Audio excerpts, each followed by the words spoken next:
Hello guys, let's see what are the degrees of a constant and zero polynomial. तो degree क्या होती है? तो डिग्री ऑफ पॉलिनोमियल का मतलब होता है किसी भी पॉलिनोमियल में किसी भी वेरिएबल की हाईएस्ट एक्सपोनेंट कितना है। हाईएस्ट एक्सपोनेंट माने हाईएस्ट पावर किसी भी वेरिएबल की कितनी है, उसको बोलते हैं उस पॉलिनोमियल की डिग्री।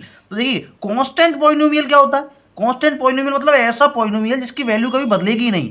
कांस्टेंट माने वही तो होता है जिसकी वैल्यू बदलती नहीं है। तो मान लीजिए पी ऑफ एक्स, एग्जाम्पल के लिए p of x equal to 5, मैंने एक ऐसा पॉलिनोमियल मान लिया जो एक कांस्टेंट पॉलिनोमियल है जिसकी वैल्यू कितनी है 5। अब देखिए डिग्री हमेशा किसकी होती है? एक वेरिएबल की होती है, लेकिन यहाँ तो कोई वेरिएबल ही नहीं है।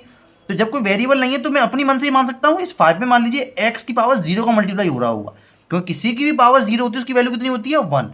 तो 5 इंटू 1 क्या होगा? इसकी वैल्यू 1 हो जाएगी। 5 इंटू 1 इक्वल टू 5। तो मैंने अपनी तरफ से कोई मल्टीप्लीकेशन नहीं किया, सिर्फ जस्ट इसकी फॉर्म चेंज करने की कोशिश की है। तो अब देखिए यहाँ पे जो x एक वेरिएबल है इसकी पावर कितनी आई 0, और यही एक वेरिएबल है तो मैक्सिमम पावर ही 0 हो जाएगी। तो कांस्टेंट पॉलिनोमियल की डिग्री होती है 0। ठीक है, अब एक आता है जीरो पॉलिनोमियल। तो जीरो पॉलिनोमियल का मतलब होता है कि उसकी वैल्यू ही 0 है पॉलिनोमियल की, p of x equals to 0। ठीक है, ऐसा पॉलिनोमियल जिसकी वैल्यू ही 0 है, यानी उसमें कोई भी वेरिएबल नहीं है। ठीक है, तब जब कोई वेरिएबल ही नहीं है तो मैं डिग्री किस निकालूंगा? तो डिग्री तो वेरिएबल की होती है। तो जब मैं अपने मन से जैसे ऊपर किया था ऐसे इसमें भी कर सकता हूँ। अपने मन से इसमें मान लीजिए एक्स का मल्टीप्लाई हो रहा होगा। अब आपको पता है कितनी भी बड़ी वैल्यू हो, अगर उसमें 0 का मल्टीप्लाई हो जाता है तो वो वैल्यू 0 हो जाती है। तो यहाँ x की पावर 2, 3, 5, 6 कितनी भी बड़ी, तो मैं इन्फिनिट तक ले सकता हूँ, कितनी भी बड़ी वैल्यू x की, तो भी अगर 0 का मल्टीप्लाई हो जाएगा तो आंसर कितना आएगा? 0 ही आएगा।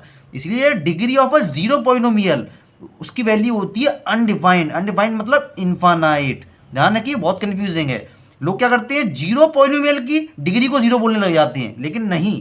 कांस्टेंट पॉलिनोमियल की डिग्री होती है 0 और जीरो पॉलिनोमियल की डिग्री होती है अनडिफाइंड यानी इन्फानाइट।